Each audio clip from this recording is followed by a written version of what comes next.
Hi investigators, Mike Evans from the Australian Security Academy with an important update from a question I've been asked recently.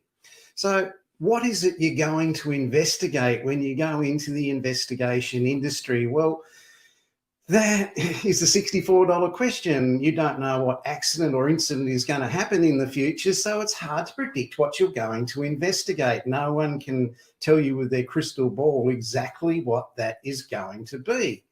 So when people come into this, they come into it thinking that, oh yes, I'm going to investigate fraud, or I'm going to investigate cults, or I'm going to investigate sexploitation or inappropriate behaviour or bullying, whatever it might be. So today I'm going to run through some examples in relation to what you might investigate, whether it's corporate, government or private investigation. So one of the things that people say to me is, oh, look, on your YouTube channel, you've got this lady there in her bathers and that's sexist. It's in a ad for corruption for ICAC, for a surveillance investigator. Yeah, well, that's great. You know, you can think that and you can say that. But I also have another picture on the YouTube channel that I've got that looks like this. Nobody's written to me emails or anything else or comments and says that's sexist. This is actually what you're looking at is actually the best video of the 460 I've got on my YouTube channel. So let's have a look at it. O Orlando tira a calça com a cueca dentro. Por que não tira a cueca dentro da calça? Ele fica 5 dias com a mesma cueca. Sabe, a Maria tá ganhando 10 euros. 10 euros pra limpar? Tá trabalhando depois do expediente. Não. É. Ave Maria, o que é isso?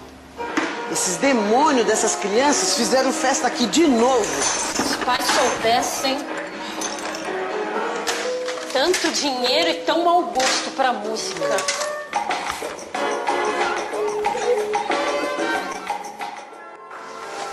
Você viu algo diferente na senhora Vandermeer? O que? Os peitos? Silicone, com certeza.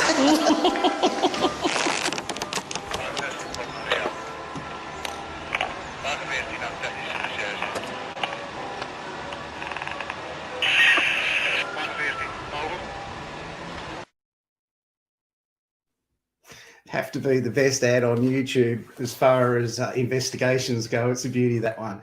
It's been sitting on my YouTube channel for 4 years, I think, and only 43 people have watched it. So never judge a book by its cover in relation to the value of it. Without a sense of humour, people, you will go insane very quickly as a licensed investigator, corporate investigator or government investigator. So let's jump straight into it and have a look at what government investigators might do. What are they going to investigate? It's one of my most frequently asked questions. What will you investigate as an investigator in Australia? Well, it won't be flower arrangements, kitties or puppies. It's going to be a whole lot worse than that. Being an investigator is going to involve investigating things where people have transgressed a compliance or a law or an issue.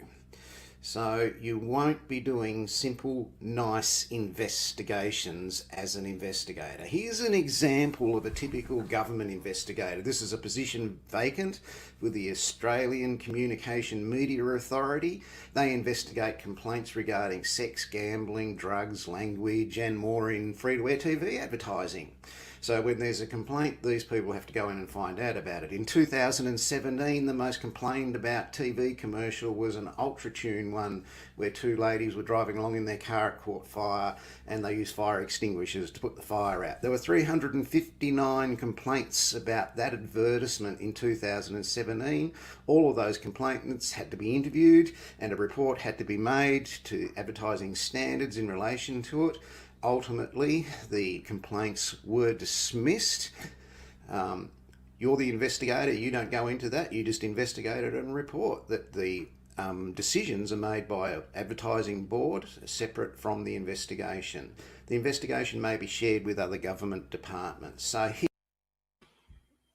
All right, so that's a typical Australian Media Communications Authority investigation in relation to complaints about a sexist ad made by Ultratune in 2017. So they had over 317 complaints at the time about that. Now, Ultratune realised that they were getting a lot of attention really quickly, so they upped the ante. And this year in 2020, they exceeded themselves, and they've attracted so far, and we're only halfway through the year, 317 complaints. Let's have a look at how that worked.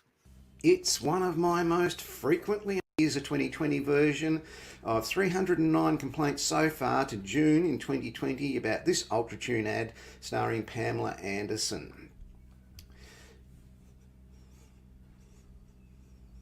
The nature of those complaints: discrimination, vilification, exploitation, is degrading, violent, workplace health and safety, and they couldn't see what the advertisement was about. So the investigator had to go out and interview the complainants. Here are real examples. You can stop the video at this point and see 4 real examples of complaints about this commercial that went to free-to-air TV. Ultimately, the complaints were dismissed. So they were not upheld, and you can see the case. You can Google the case. Just stop the video right there and Google that case and find out all about it. As a code of conduct investigator, you are going to see graphic emails and texts and messages. They're going to have horrific images of children, animals, that sort of thing. You've got to be prepared for this as an investigator. You can't take the moral high ground. Every day you don't investigate a fatality of an infant child or elder abuse, an accident made a person a vegetable in hospital, cruelty to the defenceless, or taken a statement from a grieving parent over their bullied adult child. Suicide is a good day.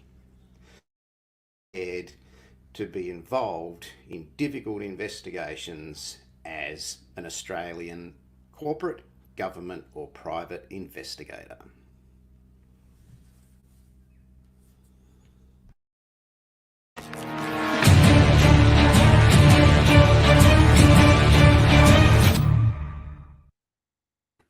Now, it's a really, really important message.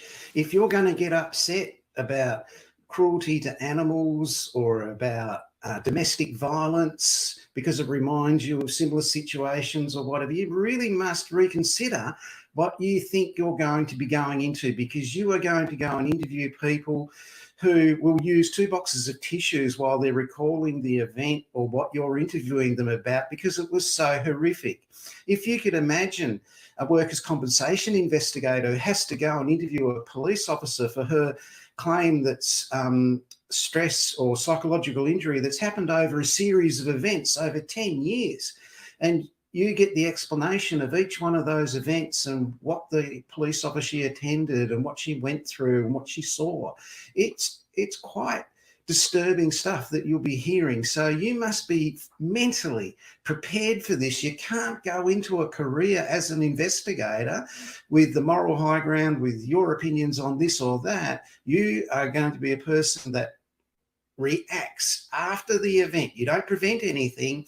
You go and establish the facts after the event. And these are highly emotional situations. So my message today is think about what you are going to investigate. If you can't handle the things that you might have to investigate, and I've alluded to it earlier in our first ever live stream video, where loss adjusters that went to the floods in northern Queensland were interviewing people who'd lost children. They were fatalities in the floods. They couldn't handle the interviews and the loss adjusters ran out of the room in tears. Now, that left the claimant there losing twice, once during the interview and previously having lost a relative or a child in those floods. So you must be able to follow through with what you're going to do. You're going to be putting together the last 3 weeks of someone's life in some stages. I've done that, and my manager's come up to me and said, well, what did you think about that? And this would be the hardest, meanest, most been around manager I've ever had. And I said to her, I felt sorry for him. And she looked at me and she said, so did I. So you've got to be prepared for this sort of thing. You put your hand up to be a licensed private investigator. It's not going to be all kittens, skittles, beer and puppies. It's going to be serious stuff that's required to you to suck it up, and follow right through on that investigation. And if you do, someone will get a benefit or a compensation or a payout that they deserve. And that's your job. Your job's not there to deny people things. So think about that. Think about that before you enter into this as a career. If you can't handle that, you've been warned today, and you can't say no one ever told you. It's great fun being an investigator. You will really enjoy it. No 2 days are the same.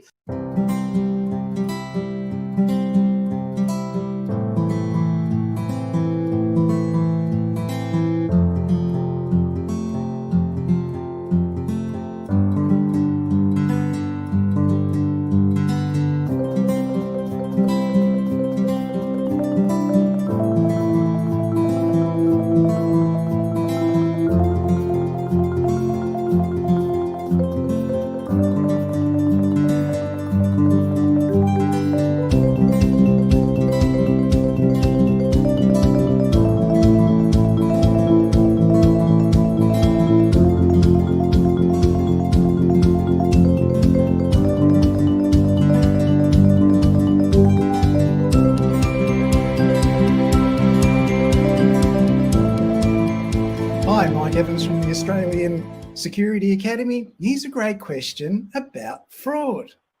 My client pays $60 an hour for me to read instructions. So let's have a look at it. Got my stopwatch. We will start it. Here it goes. And I'm reading my instructions.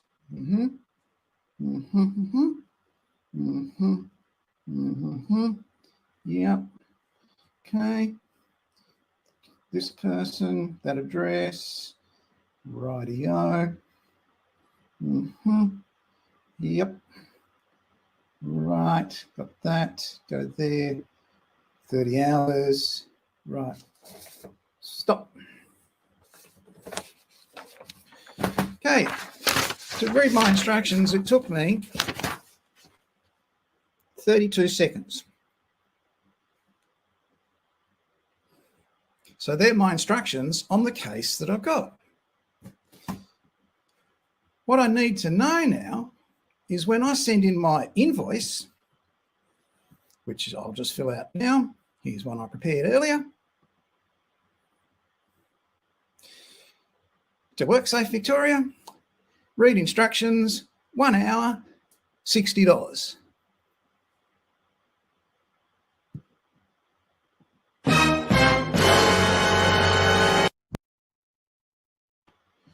Okay, it took me 30 seconds to read those instructions. I just charged $60 for it. Is that fraud? Now that is a very good question. How about I read the instructions on the next file, and we'll get the stopwatch ready.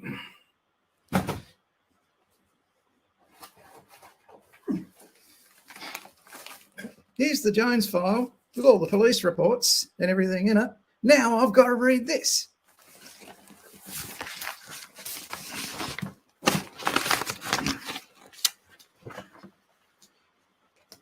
Yeah. Yeah. Right. I think this is going to take probably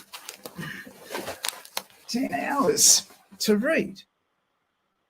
But I only get paid $60 for an hour to read those instructions. Is it fraud by my employer? I can only charge 1 hour to read those instructions. What do you think? That's going to take 10 hours. I can't charge $600 for it. I've got the medical reports, the doctor's reports, the accident reports, the witness statements, the first report, the second report, the physio report. I've got the accident report. I've got all that, and I've got to read it. 10 hours worth of reading before I ring up and make my first appointment. In the comments below, what do you think? Who's been ripped off here? If it's fraud, Many factors come into it. Seasonal factors. I could be coerced by other people into it. You just don't know what fraud could actually be. What's common in that workplace here might not be so common over there. There might be legislation in this one or a policy, process and procedure, but that one, they don't have that. So this is one of the great conundrums. You can accuse someone of fraud, but they might be only doing what is normal practice in that workplace. Well, they agreed to it. Something to think about. Put a comment in the comment section. Tell me what you reckon. Was my 30 seconds of reading instructions for $60 fraud? Was there 10 hours worth of instructions against me? Was that fraud? It's a really complicated question. And who decides what fraud is? Better check the Crimes Act. I'm Mike Evans from the Australian Security Academy. You've really got something to think about today. See you next time.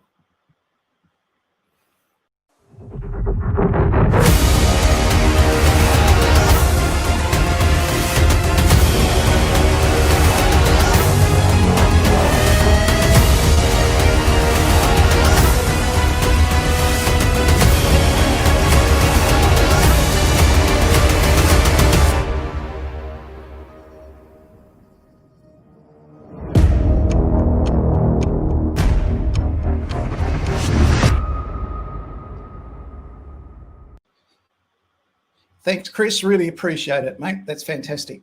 Okay, so today we're looking at the second part of fraud in Victoria in licensing of private investigators. Now, why aren't there all these complaints, and why aren't the Victorian Police Licensing Regulation Division, the regulator, doing anything about fraud in the investigation industry in Victoria?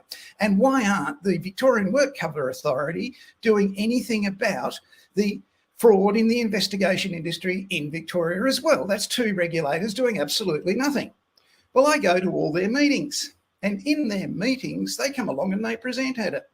And they say in those meetings, complaints against investigators, we haven't got any. That's both regulators. There's only one complaint that I'm aware of that came out last week. Prior to last week, the Victorian Work Cover Authority, over the last 15 years that I'm aware of, and the Victorian Licensing Regulation Division haven't had any complaints about licensed private investigators. Why not? Because they do their job. It's a sophisticated job.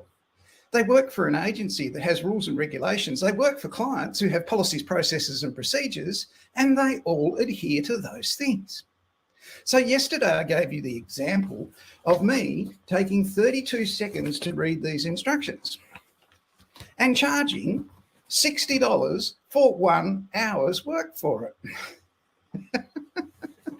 I'd like to thank my big sister for watching. That's great, Faye. How you going, Faye? Good to see you. And then I had these instructions I had to read for 10 hours and I couldn't charge $600 for that. That's basically accepted in the industry. So they're not going to charge me with fraud for invoicing them $60 for this. It's just not going to happen because on the merry-go-rounds and swings, they know that it's going to be made up for in other areas. There'll be medium length instructions. There'll be shorter instructions. There'll be instructions that say, ring me. There's all kinds of strange instructions. So I get to charge $60 for 1 hour's worth of reading. Now, the next part we've come to after we've got that out of the way is what happens in the investigation industry agency's office. Now, a lot of people think that it's all beer and Skittles in the office. And it just seems like it's high tea and it's coffee, gourmet coffee, none of that Nescafe supermarket crap.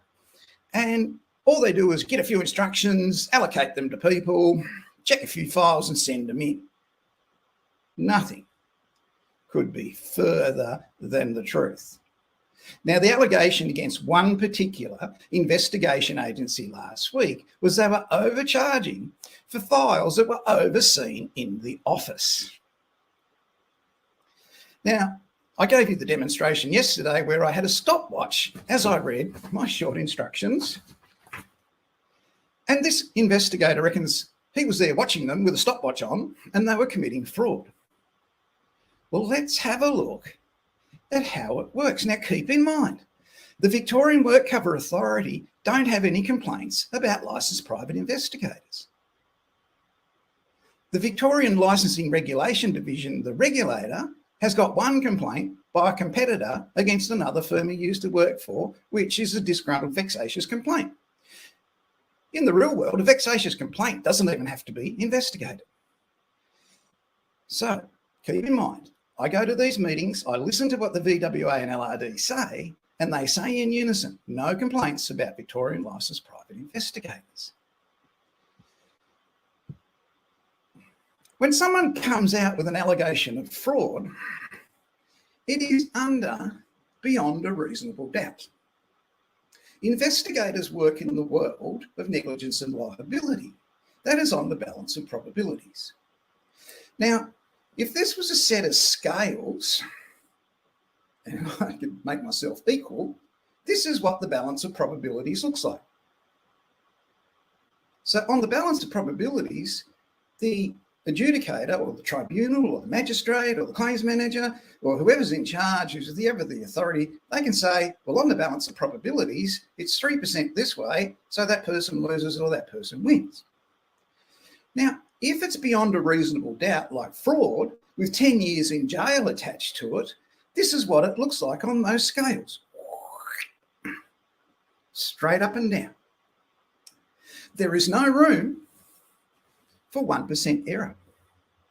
There is no room for a disgruntled ex-employee to claim that you're going to jail for 10 years because they're unhappy with their life. Private investigators get their work from an investigation agency. The people who work inside the agency are the professional support administrative staff. They have the most thankless job in the investigation industry in Australia, and it's the most underrated, underappreciated role in the whole of the insurance and negligence and liability industry in Australia. Let's have a look at what they do.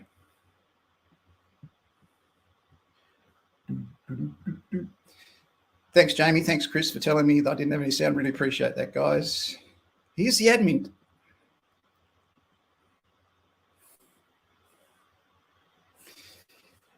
It's high pressure behind the scenes. What they do in there is they're checking return files for completion, coordinating multiple licensed investigators, contacting investigators for missing file information. It's the same investigators every time. This is what the admin staff do. Then they've got 5 urgent files over the top of everything they've got to do will come in staggered during the day. This has got to be back in tomorrow. Listening to the odd grizzle from a surveillance agent. So the surveillance agent rings up and says, oh, Parramatta can't do this. All right, returning 40 fully completed files to 5 clients 5 days a week, patiently answering the phones between 8 a.m. and 6 p.m. Now, remember, this investigator reckons he had a stopwatch on what they were doing. The administration team only interact with self-interested type A personalities. They are investigators, claims managers, lawyers. That's their life every day from start to finish. That's worse than a hairdresser listening to problems all day. They are under immense deadline pressure in a demanding, thankless role in that investigation agency. They get targeted like they were last week by a surveillance sewing circle in Victoria for only doing their job. I'd like to say, on behalf of the investigation industry in Australia, office admin professional support services people, you are the engine room of the investigation industry in Australia, and you do a great job. And if some person comes and accuses you of fraud, with all those deadlines, the urgent files, the investigators, usually surveillance ones that didn't return everything, to look after in that 8 hours you've got in that time frame for that day, it leaves lots and lots of room for a defence to an accusation of fraud. Don't listen to an investigator who sounds like they know what they're talking about on Facebook and you think, oh, that's really convincing, because when a magistrate looks at the facts in these matters, at the defences to these allegations of fraud, that the person working in the office with all those timeframes and deadlines and switching priorities with urgent files coming in and not stuff that's been included, photos missing, or the instructions weren't read and there's 3 important documents missing, the magistrate's going to look at this and go, this is what magistrates look like, and this is what they do. Oh, this allegation of fraud, not good enough. That's what they're going to say. So the person you believe on Facebook who's going hostile, hypervigilant, all that sort of crap, hasn't got a prayer with what they're alleging. There are different size files those office admin people are dealing with. In a fatal accident, they could look like this. 10 hours to read. In a code of conduct matter, which would be separate type of investigation, the file could look like this. 32 seconds to read.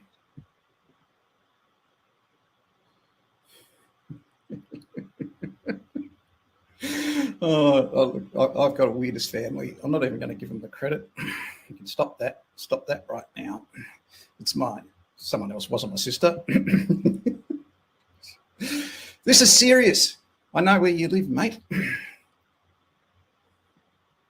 So anyway, back to the real world. The office admin staff, they have to deal with requested information being missing. An investigator returning QBE's file on a Suncorp Metway template, or an investigator sending in an NRMA file on a QBE template with a Suncorp Metway invoice.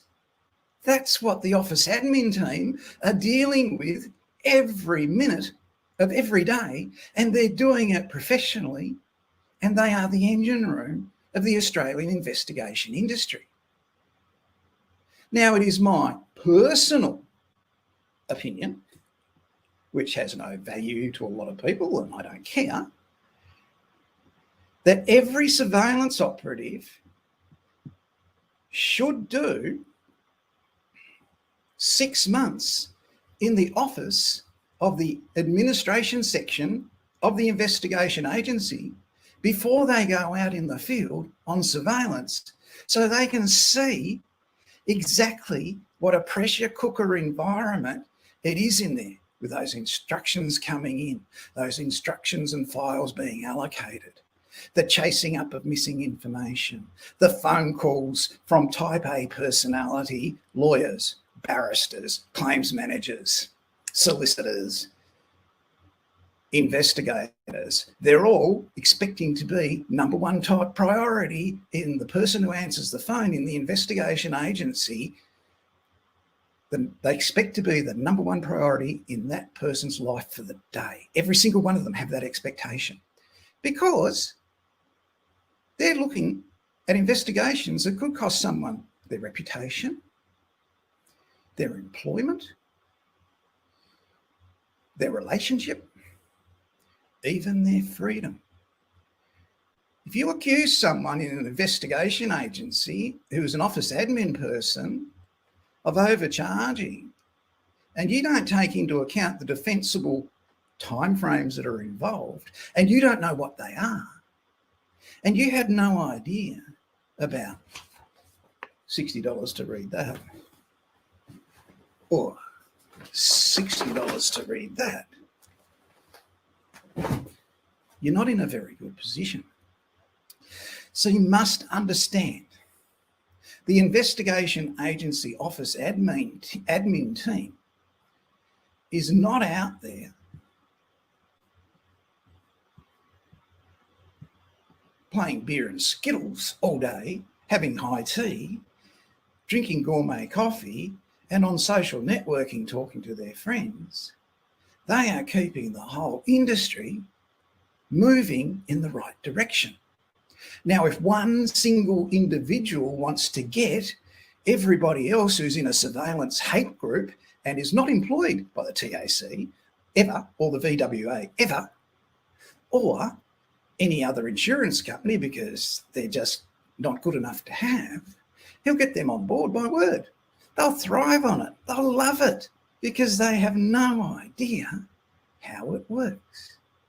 And the people in the office admin section of the investigation agencies are quite happy that they don't have to interact with those people. I said it on Friday. If you're a fixated individual who's got a disgruntled issue with a former employee, go around and talk to them. Don't do stupid things on Facebook and try and accuse everybody of being the same and people having an outcome of 10 years in jail on your say-so. It does not work like that. The admin team in the investigation agency are highly professional, very well organised, have a skin as thick as a rhinoceros. They have to because of the A-type personalities that they have to deal with. If you've ever been in a car with 4 other people who are all A-type personalities like yourself, and it's been a long trip, I bet it didn't end well. And that's what the administration staff of the investigation industry agencies have got to look forward to every day. I don't even know how they get out of bed and look forward to going to work because they know it's going to be, this solicitor, that surveillance agent, that factual investigator, missing attachments, did not read the instructions, sent an invoice on the NRMA's template for a Suncorp Metway file. They charged for things that they couldn't charge for. They missed things that they could have charged for. The office admin have got to fix all that up. And it's not an expectation that they should have to. Does this happen with lady investigators in the field returning their work? But does it happen with an experienced investigator of 3 years or more? It's all right to have some missing things in your early days while you're an emerging investigator. It's going to happen. And they're going to support you and help you. As you learn it, you'll include those things. You'll read your instructions properly. You'll have all your attachments. You'll have the right invoices. You'll have all that done, and that saves them hours. That's why they want to assist you to grow into the industry, and they onboard you to do it properly. So if you're a licensed private investigator, you're watching what people are sprouting off about on Facebook or in a surveillance investigation hate group in Australia, and they sound really convincing. And they've got all these statements and they've got all this knowledge that you don't have. And you'll never be good enough, but they are. Don't believe it for 1 nanosecond. I'm Mike Evans from the Australian Security Academy. I trust you're enjoying your week as an investigator. I'm loving mine. I'll see you again tomorrow.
Hi investigators, Mike Evans from the Australian Security Academy with the rearranged office, and this week we have been looking at issues around fraud in Victoria in relation to the licensing of private investigators.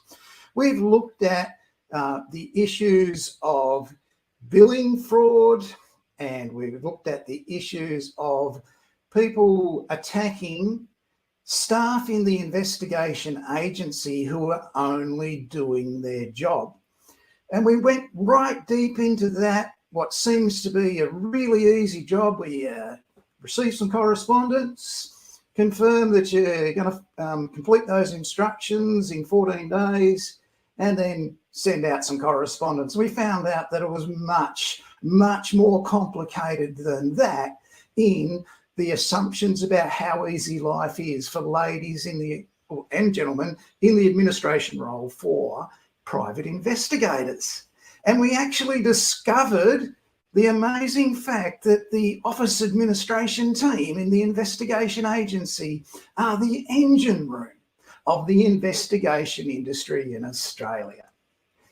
So we come now to part 3. We've looked at the documents and billing.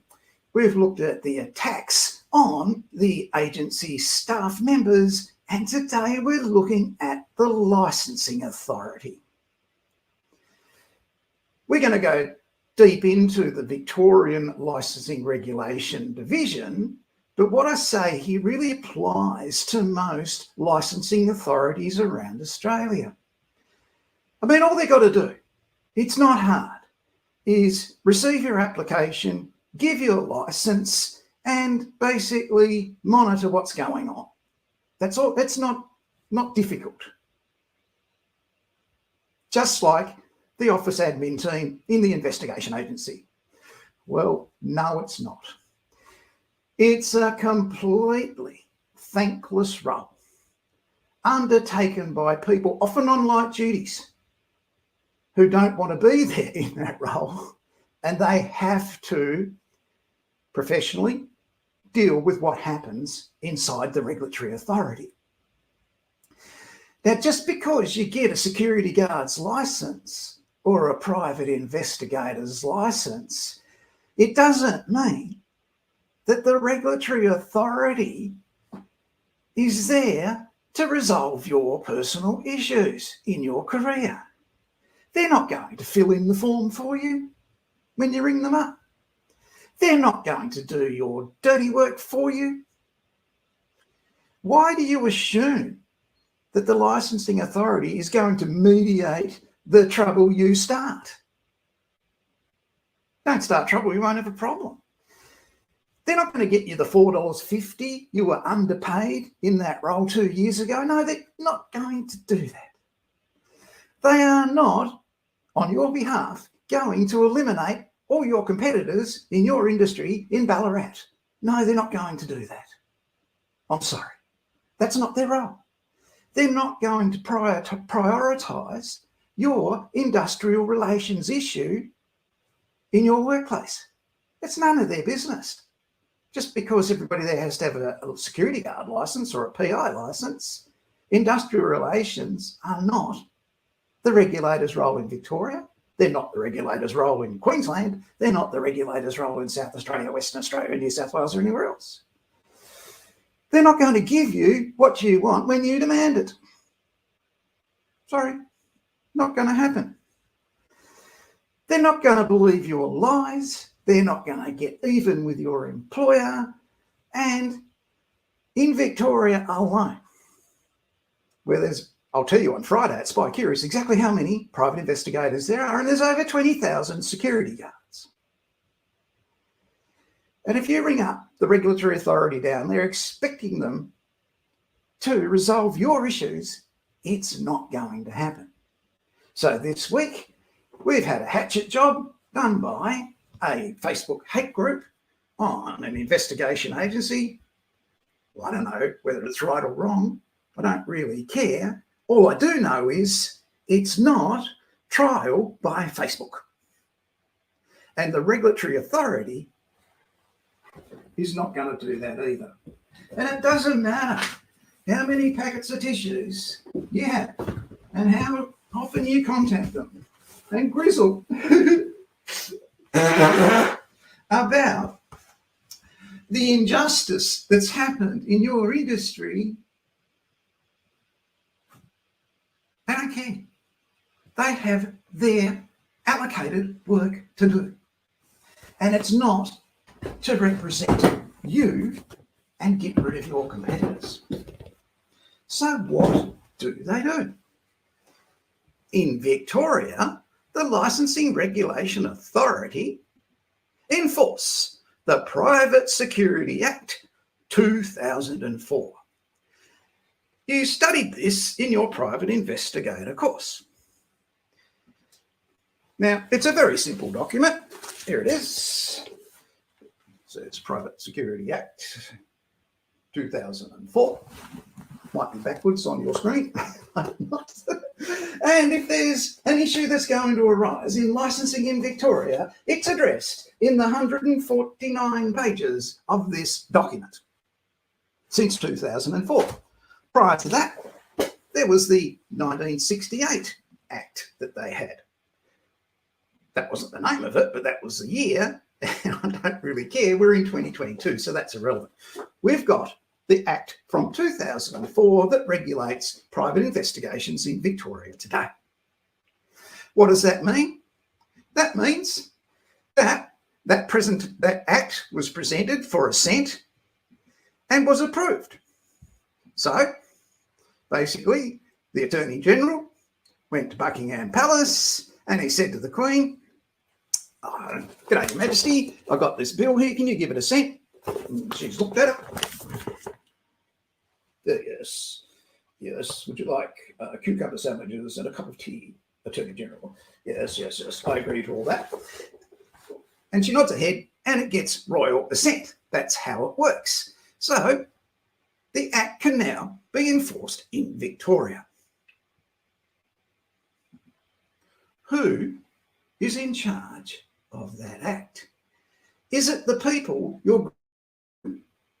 when you ring up or email or contact the Licensing Regulation Division, who you expect to do your bidding and dirty work for you? No, it isn't them. The person in charge of this Act is the Chief Commissioner of Police.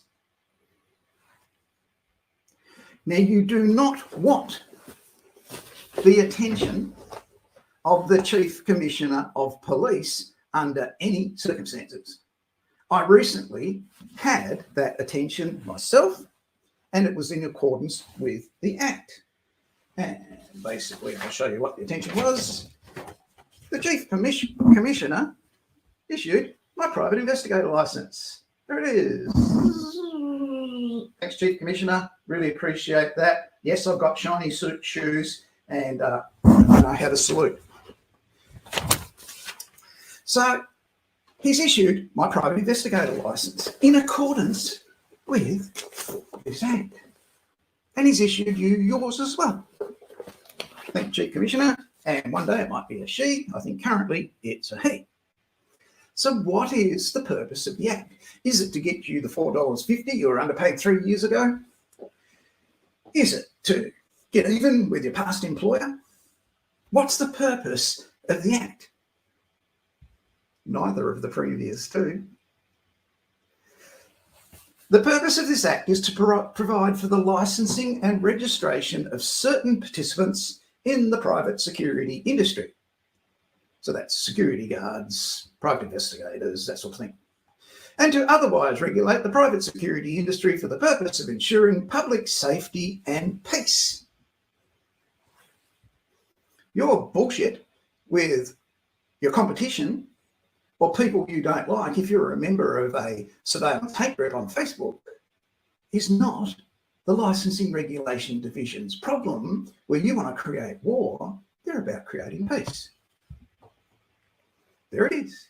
To otherwise regulate the private security industry for the purposes of ensuring safety and peace. Safety to who?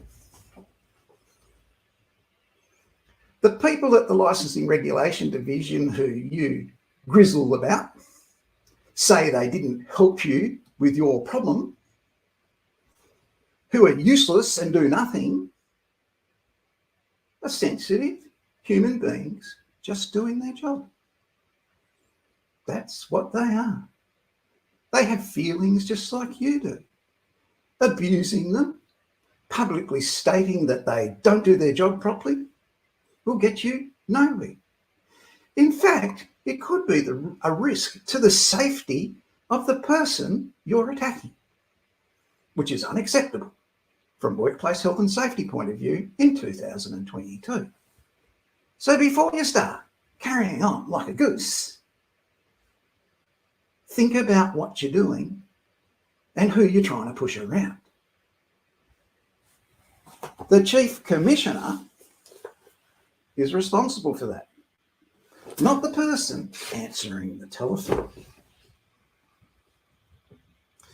So what does the Act contain? It contains 149 pages of rules that can be referred to by investigators or security guards in relation to their career and their work. So say you go and join a Facebook hate group for surveillance operatives, which is a sewing circle, and the group gets all wound up over Mike Evans and starts attacking him, and people post comments and whatever, and basically that starts to happen and you get all excited, you've just joined and you weigh in on it and all that sort of thing. That's exactly what they want you to do. So Mike Evans thinks, oh God, I've had a gutful of this Facebook group. I'm going to go and complain to the Licensing Regulation Division. In that document, they have complaints, how they investigate complaints. You can Google this and you can download it and you can read all 149 pages of it. You can see the power of the Chief Commissioner to hold a disciplinary inquiry. You can see the interim suspension of registration or authority notice to a registration holder is the subject of a disciplinary inquiry. You can get a further notice to oral submissions. You'll have all the procedures that are there on page 86 and the powers of the Chief Commissioner at a disciplinary inquiry. What are the Chief Commissioner's powers? As far as your career goes, these are God-like powers. The Ayatollah in Iran hasn't got the power that this person has. This person can wipe your license and wipe your income according to the stupid way you acted. Now, they don't generally do that. In 2014, that's the last information we have, they only took away 21 licenses off private investigators. I think you'll see in future coming months, due to events, there'll be a large number being taken away, but it's not very common that much is taken away. So we looked at disciplinary proceedings. Now, they're not there to come and kick the door down of your competitors like you want them to. They're not going to do that. They're not going to do a big dramatic search and seizure in front of the neighbours like you want. It isn't going to happen. They like to stay in touch. They like to tell you what they're doing. They're very good at it.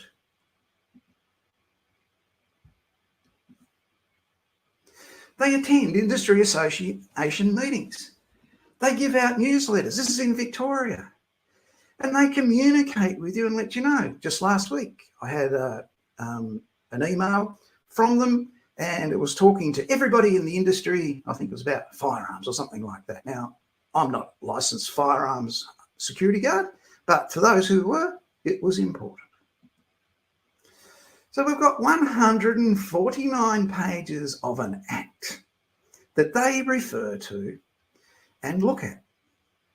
Now, you think your issue is the most important one on planet Earth because you got wound up in a hate group. And you got sucked in to what they're all saying and what they're doing. This is the 2004 Act they're enforcing, and they're not stupid. They were not born yesterday. They keep statistics and they share the statistics with the industry. Let's have a look at some of those statistics. 93% of complaints to the Victorian Police Licensing Regulation Division come from direct competitors. Now, I told you earlier this week there was no complaints about licensed private investigators in relation to their work. Well, there isn't. This is competitors complaining about their competition and expecting the Licensing Regulation Division to do a hatchet job and eliminate them. Now, that stops at competitor number 6 or number 15. Where does it stop? The Victorian Licensing Regulation Division are not there to give you dominance of the market in the industry. They're not going to do that. So they know statistically from their work, from the complaints they receive, this isn't about how good the work is or how bad the work is. It's a common factor that they complain about each other. Now, that's the same with real estate agents, jockeys, retailers, everything like that, but the Licensing Regulation Division does not deal with those people. So that's complaints about the investigators by the industry. What else do they share down there with you? Well, there's complaints by members of the public. 80% of public complaints to the Licensing Regulation Division come from domestic vulnerable clients. What does that mean? That means those that have been put under surveillance for coercive control, who are women with children and living by themselves, and the surveillance operative gone in and followed them around and put a tracker on their vehicle or whatever they've done, and they've been found out, the Victorian Police know that 80% of those public complaints come from domestic, vulnerable clients. Now, part of this issue this week has been attacking investigation office admin staff who are female. Those domestic vulnerable clients there, I would say 99% of them would be female.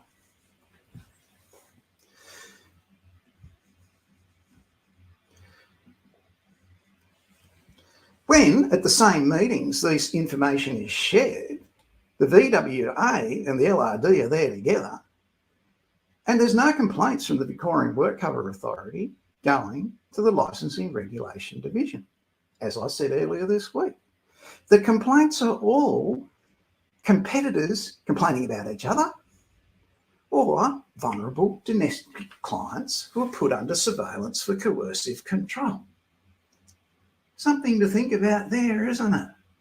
If you're perfect and you want your competition eliminated, and that's done by the Licensing Regulation Authority, they've got a pretty good insight into what you're all about. Now, that does not mean that it's all bad. Like I say, they go to those meetings, they look at it, and they present their statistics and their information. So let's have a look at what is fraud in Victoria. Victoria, let's just have a look at it. So fraud in Victoria includes a number of offences which involve deception, including the offence of obtaining property by deception. So it's covered in the Crimes Act, as you can see there. It requires an intention to permanently deprive the rightful owner of the property. Now, that property may include money, it may include land, it may include furniture or whatever. So that's the definition in Victoria. They're always looking at deception. If you want the police to cooperate with your fraud investigation in Victoria, as soon as you say by deception, they're the two key words. You suddenly have got their interest and you've got their cooperation. If you don't say by deception, they'll go, no, we're too busy, we've got terrorists, we've got domestic violence, we're not interested in that. But you say to them, yes, officer, but it's by deception, they're going to get a promotion if they go through and prosecute that successfully. And that's what every police officer, they all want to become lieutenant or general or whatever police officers become, I don't know. The term property is given a wide meaning under Section 71 of the Crimes Act, includes all real and personal property and specifically includes money and intangible property. What the hell is intangible property? Well, it might be shares, it could be investments, intellectual property, it could be goodwill. So all of those things are property. So they could be included. It's a very wide meaning. Two things you've got to get used to as an investigator in civil investigations is the wide meaning of property. Okay, it's not just a house. It's not just a skyscraper. It can be goodwill, intellectual property, a trademark, which if you've been watching this program regularly, you see I've had my trademark almost flogged by a bunch of cowboys in America. They called their program PI Curious. My trademark program you're watching now is called Spy Curious. So that's intangible property and property. All right. If you have a case of fraud in Victoria, the police are very busy. They've got terrorism to deal with. They've got domestic violence to deal with. They've got COVID-19 issues to deal with. They've got general order to deal with. Keep in mind, the whole purpose of this act isn't that to maintain the peace. All right? They're not interested in your law and they are not interested in doing your dirty work for you. Do not be sucked in by a surveillance hate group. Surveillance hate groups evolved from the original surveillance sewing circles before they had Facebook. It was just a telephone chat between a bunch of gossipy guys running crap on other investigators and other investigation agencies and injustices.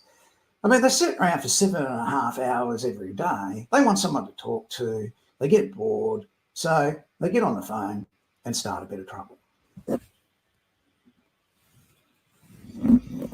Like I said, they're gossipy guys in a sewing circle. Originally, that's all it was. Then it evolved into a hate group.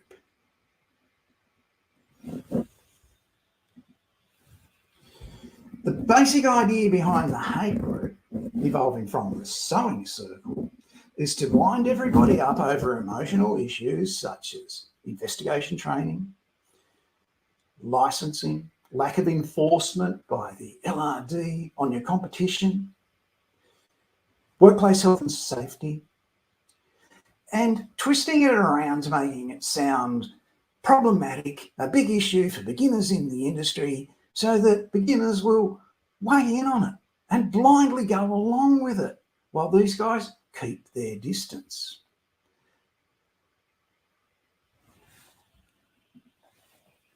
They shout loudly, they sound almost believable, and they get easily led members to do their dirty work and abandon them when exposed. Now, does that sound like a bikie recruitment thing? Yep, sure is very similar. They get on there, they're not very political correct, they say stuff that isn't true, and people who don't know get caught up in the emotion and the excitement and generally weigh in. The big issue is with it for your career, if you're an emerging investigator, is when you follow the instructions from your hate group and you give them their loyalty, and your loyalty becomes more important than your professional integrity, they have systematically wiped you out of the industry because nobody's going to employ you because they monitor these things to see who's saying what. And they don't want you working for them. The employers don't want you working for them if you're going to be a participant in a hate group. That doesn't mean to say that there aren't investigators out there that do the wrong thing or have done the wrong thing. In Queensland, there was an investigator who got 2 police officers, one was his sister, one was his brother-in-law, to access a database so he could locate people he was doing surveillance on. They both had their careers destroyed. They lost their jobs as police officers, and basically the magistrate wasn't having it, saying it was a thin edge of the wedge. Database access is the number one, illegal database access is the number one reason public servants lose their job in Australia. And that's an example of a private investigator in Queensland. So if something like that happens in Victoria, the reference point is the Private Security Act with 159 pages of areas that they can address in relation to it. Yeah, if something's not there, well, it'll be in the Crimes Act 1958, but we're not looking at that today. We're just looking at people trying to coercively get the licensing authority to do their dirty work for them. The licensing authority is not there for that. The people that answer the telephone, respond to the emails and the correspondence in the Licensing Regulation Division quite often are providing solutions. They're saying, well, go to the Fair Work Commission. Okay, take that issue up with fair trading. Go to church for Christ's sake. Lighten up, mate. I don't think they probably say the last 2, but they are helpful. There is no need to abuse them. There is no need to say, you're not doing your job properly. You didn't get rid of my competitors for me like I wanted you to. Hang on. That's just so sad. New South Wales Licensing Authority aren't going to do your dirty work for you. No.